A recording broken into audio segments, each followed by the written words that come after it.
Alright, well, from the studio that can't decide what it wants to be comes a movie that cannot decide what it wants to be. Yeah.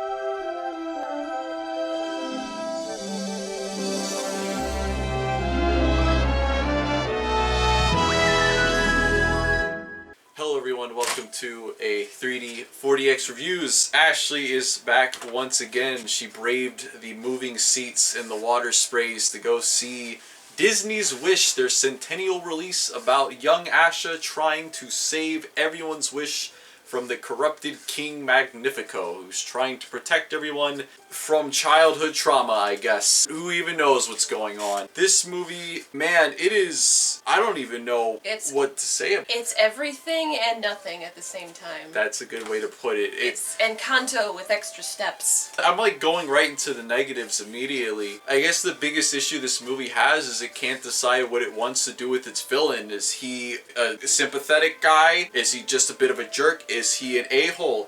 Is he overtly evil? It's like the movie keeps bouncing back and forth that this guy is supposed to actually be evil or not. King Magnifico, who is voiced by Chris Pine, who does an amazing job. Chris Pine is a very charismatic actor. I think it was a good choice for this role. Everything's just so overly complicated. It's like, okay, so something bad happened when he was a kid, so he learned magic and created a kingdom where people can come live in safety, and then they willingly hand over their wish, but then they forget their wish, and you can only make a wish if you're 18, and then he doesn't grant some of the wishes, but he does at like a wishing ceremony, but only one wish gets granted a year, and it just, every new scene, there's like some new caveat, some new rule to the wish making, and it just overcomplicates the entire thing, and it just loses the magic. It's just confusing on top of a mixture of some very overt, groan-worthy references to other Disney movies mixed in with some actual well-done, subtle references to other Disney movies. It's just such a mixed bag, and it feels like there were too many cooks in this kitchen, which is ironic because all of Ash's friends are cooks. But there's just too many irons in the fire. It feels like Disney corporate probably had a list of like 20,000 things they wanted to be in this movie for the centennial. Different things they wanted it to be, and in trying to please that, they ended up making something that I don't think kids, I mean, I could barely follow. I'm still confused about some stuff. Kids are definitely not going to be able to follow what's going on here. This also is another musical, and there's maybe like 2 musical numbers in it that were okay. They're definitely imaginative, the numbers. The animation is very good. I know it seems kind of weird looking at the animation from the trailer, but once you get into the movie, it makes a little bit more sense, and you don't really even notice it after a while, which might be a good thing or a bad thing, because if they wanted to go for a style, then you're not really noticing it. It's like with the Into the Spider-Verse, you really notice that style, or when you're talking about things like the Lego movie, you notice that style, or the new Teenage Mutant Ninja Turtles, you really notice that style, but like in a good way. And this way, it's like they wanted to do it, but not too much, because they wanted to keep it subtle. They don't want to do too much because they don't want to ruin it, but they kind of want to dip their toe. They can't commit to anything, and this movie feels like it's being pulled in 1,000 different directions. It's just kind of sad. This was their big centennial release. When we went to the theater, there was 4 people. It was me, her, and a mom and a kid. Yeah. And as soon as those credits started rolling, that kid booked it out the theater. He was gone. Yeah. Like, he didn't want to be in there anymore. Nah. I was like, I don't blame you. But I guess that's really all I have to say about the movie itself. It's just a mess. Yeah, it is basically on Encanto with extra steps, from the sanctuary where the magic guy rules due to generational trauma or some unexplained trauma, really. And then there's a ceremony where there's a magic thing that happens, and the plucky #relatable awkward protagonist comes in and discovers that, hey, maybe something's not quite right with the magic. And then she comes in. Holy shit, it literally is Encanto. It's literally Encanto! It's Encanto with extra steps. Except Encanto was like really good. Holy it was actually shit. good. Like, yeah, the ending is different. Turns out that it wasn't that Magnifico just needed some space to process the trauma that he endured, which is never really explained. It's just said that, hey, a bad thing happened to him. But we don't know what it was. It was just that he got a little bit hurt at some point in the past. Asha never goes up to him and goes like, hey, we know that you've been hurt in the past, but you have no excuse to hurt other people as a result. So that's the one difference between it and Encanto, is that Magnifico's not redeemed at the end. He's locked in a little Sims crystal. Yeah, like a plumb bob, like on a step. Yeah. But that's like the thing. The movie can't decide if they want to redeem him or not. It feels like he's written by 20 different people. So towards the climax, the queen is like, look, we got to find a way to break this magic.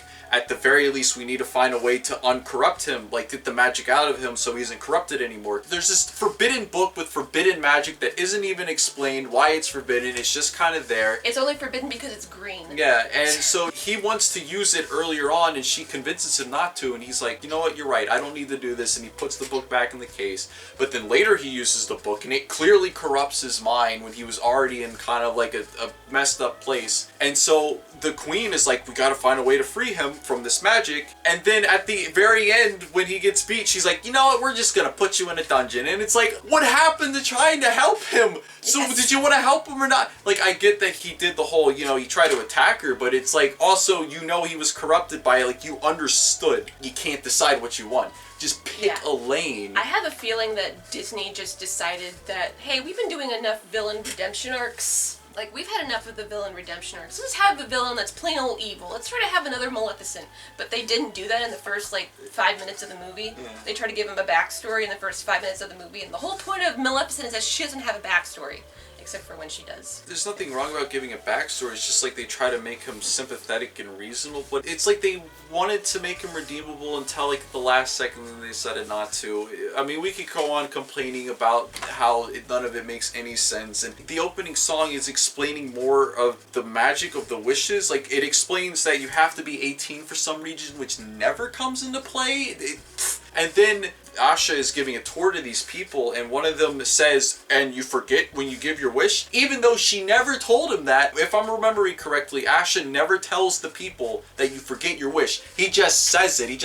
How did he know? Is it true that they never that you always forget your wish? Yeah, it's Like, just... wait, you do? Why are you over... If they sat me down, if they wanted me to rewrite this movie, I would have just been like, you know what? She finds out all the wishes are being held captive, and she gets a wish, the wishing star comes down, and she wishes that everyone's wishes come true, and then there's chaos. Maybe the king has like a super secret dark wish that he locked away where he becomes evil. I don't know. Something, anything but this. Jesus Christ. I mean, Yeah. Like, come on. Yeah, it doesn't know what it's trying to do. It's trying to be everything, and yet it just is nothing. At the end of it, it's just nothing. I don't feel like I wasted my time. Like, it's like the elements are good. There's just too many conflicting elements. Yeah. If King Magnifico was like the same over-the-top evil a-hole at the beginning and throughout the movie as he was at the end, then that would have been fun, and there would have been a clear thing, but they didn't do that. It's not even like they wanted to tell a story about a guy that was misguided that fell to the corruption of magic, because they don't portray it as that. It's like they don't redeem him at the end. They're just like, oh yeah, he's irredeemable. So did he fall to the magic, or was he always evil? But then you kind of show that he wasn't evil, and then he's like really paranoid for some reason. What are you doing? Anyway, we've complained about the villain in the movie too much. Asha admittedly wasn't as annoying as I thought she was going to be. She does have that main character plucky protagonist syndrome. Hashtag relatable. Yeah, for the alphas, the Gen Alphas and their yachts and stuff. Cringe, I know. That's all I gotta say about the actual quality of the movie. Let's talk about the 4D and 3D effects. I'm gonna be honest, this was probably the most pointless 4D. They really didn't do much with the 4D in this movie. You guys are probably going to be fine. Like, they do some flashing lights with the stars, and they do some, like, bubbles and fake snow at the end. It's really nothing crazy. It's not like Trolls World Tour where I'm like, oh, they had these really cool subtle 4DX effects when you're sitting in the bus and the seats are moving and rumbling like you were sitting in the bus. No. Like, that's a cool idea. No, they have the seats rumble when they're like having the goat run across a table. Like, Yeah. okay, that like what's the point of that? It was very. They were like, okay, we gotta do 4D. Okay, every time they do something on screen, let's have the seats to shake. It's like, okay. You don't need to do that, but okay. I don't think it was nearly as... I think The Nightmare Before Christmas definitely, easily, even better than Trolls as far as integrating the 4D effects are absolutely. concerned. The 3D, I thought, was pretty good, actually. There was a lot of moments where the hands are pointing and they're throwing stuff out of the screen, especially the little star. They like putting the star like right there at the end before it flies back and does the thing. He's like way out of the screen, or Magnifico's singing in his hands like out there. And there's a lot of depth and volume and pushing pushing things back. So I thought the stereo 3D was pretty good. If you end up seeing, which I don't think many people are going to end up seeing this, like I said, our theater was dead. To be fair, it was the very first screening in 4D, so maybe other screenings will be busier. But if you do end up seeing it, just check out the 3D. It's not horrible. It was pretty good. There's a lot of pop out. Unfortunately, the movie is just such in a way that the 3D isn't good enough to justify me saying go see the movie. But it is decent enough. It was better than Trolls, which is kind of insane. That's all I really gotta say. I know that the 3D segment wasn't a whole bunch, but most of this movie is me malding about how it doesn't make any sense. When the movie ended, I was like, well, I didn't hate it. And then when on the drive home we started talking about it, and I was like, oh no, actually no, I do hate this movie. Well, not hate it. I don't know if I hate it, but it's confusing. Like, yeah, it's like, no, this movie's actually worse the more you think about it. Yeah, so just don't think about it, Fivehead.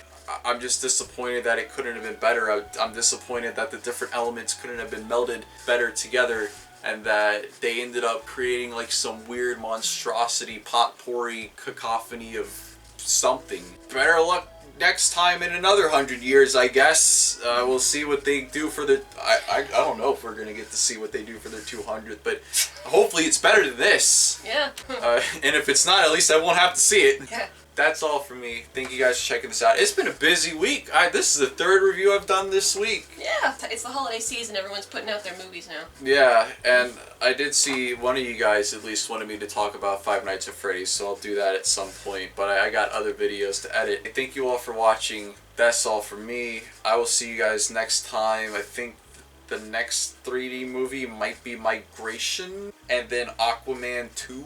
And maybe a third movie that I don't remember the name of. But yeah, okay, that's it. Peace. Say goodbye. Hello. Or goodbye. I gotta get something to eat.